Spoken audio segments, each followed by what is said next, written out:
So we are at the moment 11 networks who are active organizing biannual or annual conferences somewhere in Europe.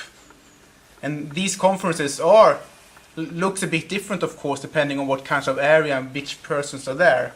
But they are quite similar to this kind of conference. So we have between 20 participants up to 120 participants meeting to discuss papers, engage in conversations, and have some fun together.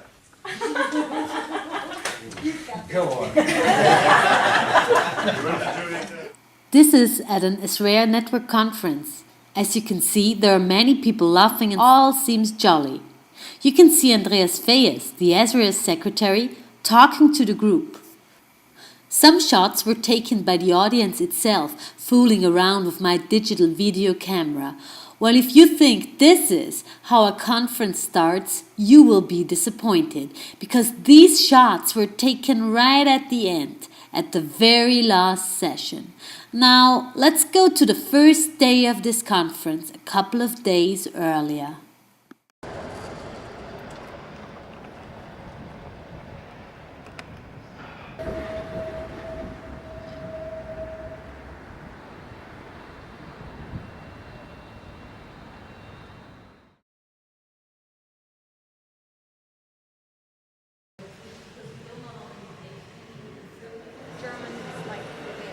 Filming.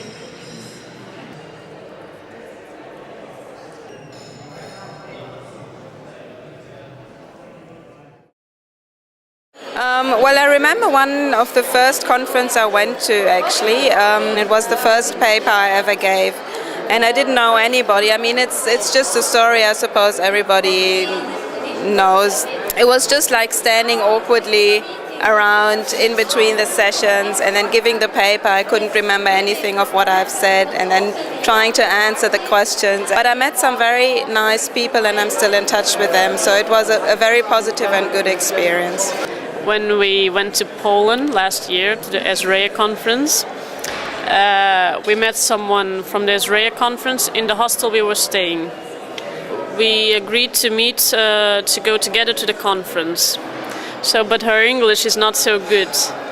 So then we knocked at his door, but he didn't answer.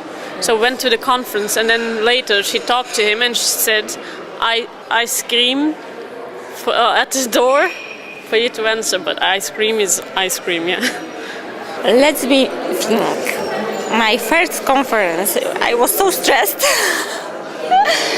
And I remember it very well. It was so funny because now I am even stressed when I am presenting my paper. But when I was the first time at the conference, I was so stick to the text when I couldn't even say anything else than I have written down.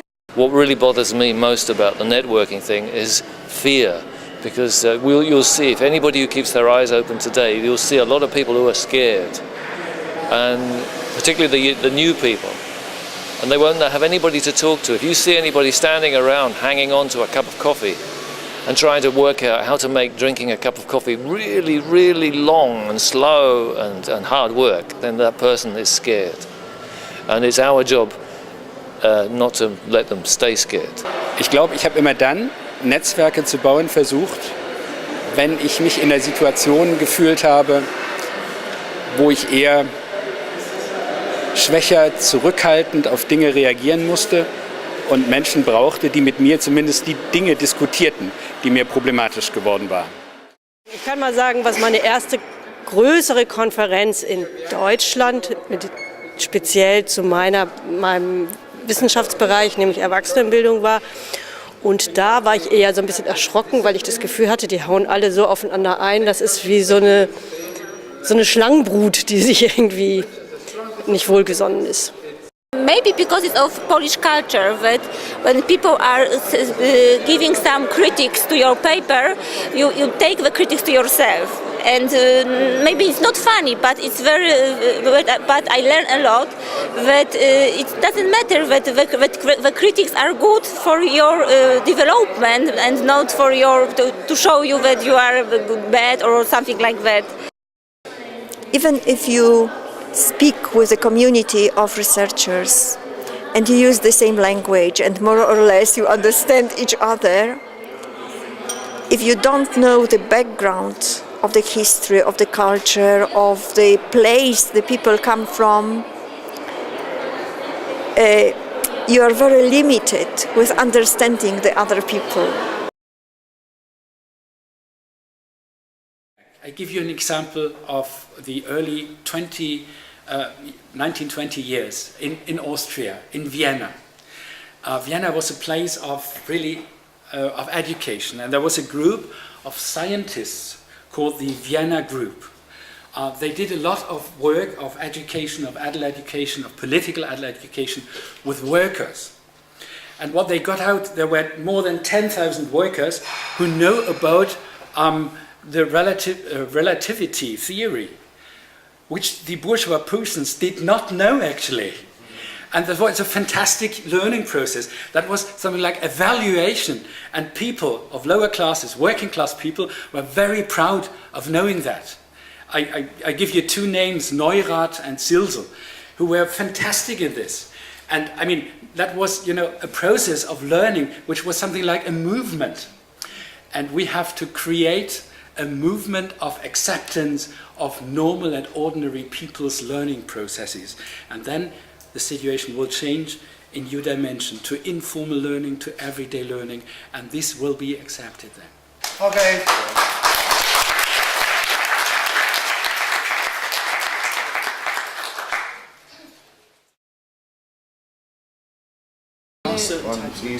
In many leisure time space in Italy, urban parks, city parks, large suburban parks, there are many foreign women and girls gathered in smaller or larger groups who speak different languages from the East. These are immigrant women from Eastern Europe, in places outside the city. Thinking, I'm very happy here. Meat or fish?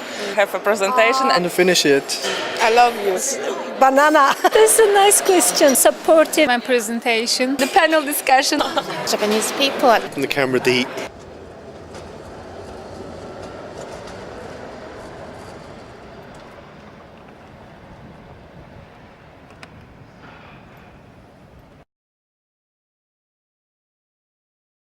What is a source of creating the margins?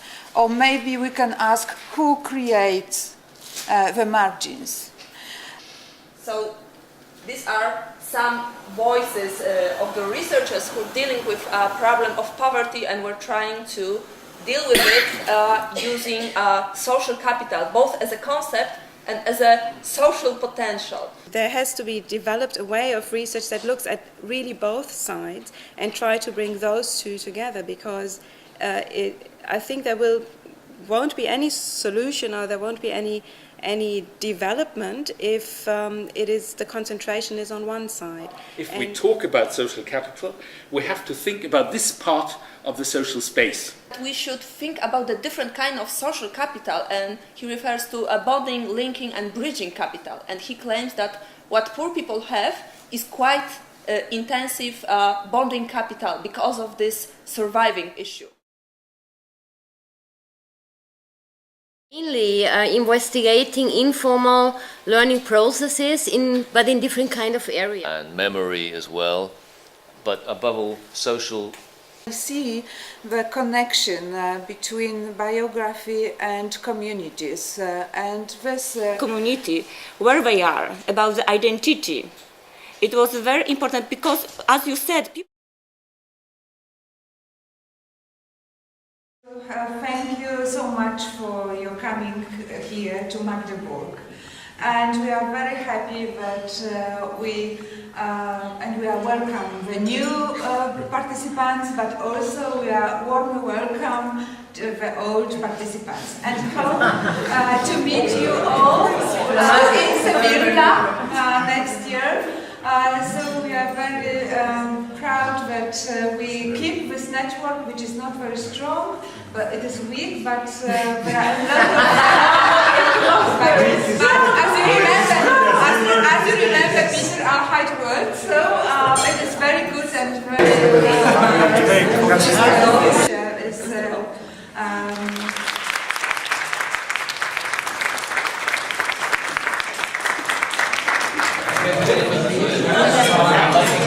You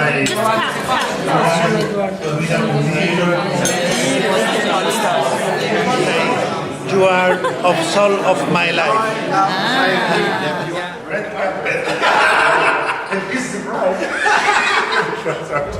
The war is almost finished.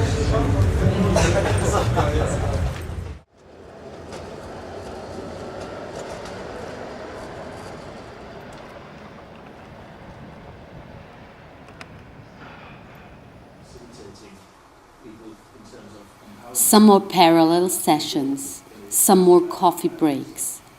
And I was wondering how the network looks like through the eyes of my colleagues.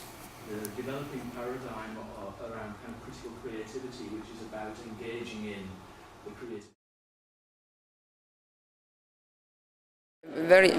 Very tall person with a great hat. Yeah, he was the people who was in charge of the conference. And everywhere when he was working, everybody could see him. A woman, very nice also. She helped us when we came to Poland.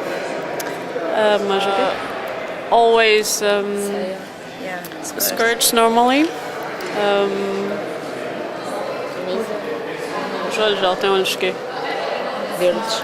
With green eyes, I think. She helped us being our tourist guide when we went to see Auschwitz. It is a man, and he was. It was a big conference room. He was not sitting down. He was standing at the door. He had some. What was he wearing? He was wearing a suit and I think a T-shirt or something white, maybe a shirt or a T-shirt. I can't remember. But it was a grey suit. He was very serious-looking person.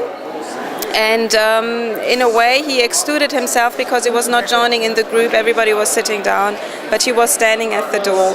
At the end of the presentation, there were 2 or 3 people giving a presentation. At the end of the presentation, when there were questions, he was the one who posed most of the questions, and they were extremely critical and challenging. And it was interesting because he was not the kind of person who looked like somebody posing this kind of questions. Like, he really made everybody stop talking, and also the people who gave the presentation were a little bit taken aback because it was very confrontational. Just a t-shirt, pair of jeans. In the winter he used to wear these kind of fully woolen slipper things over his feet. I was like, I wonder where you got them from, because I want some. Relativ groß, schlank, es war ein Mann. Mit, was soll man sagen, Anzug. Been everywhere. He seems to have lived with everybody. He's had girlfriends in Russia, currently in Poland. Fantastically full of energy. The only person I've ever found in my life who shared an enthusiasm like mine for Dostoevsky. A discoverer. When you speak with him or you listen to him, you follow his path and you see how can he discover the new things just at the moment, right? So this is a kind of a special guide, I would say. You can go with him on the intellectual trip if you can. Here we are again, at the end of the conference. There is no academic conference like another, but some things might have felt familiar. Goodbye. I need maybe a conference to reflect.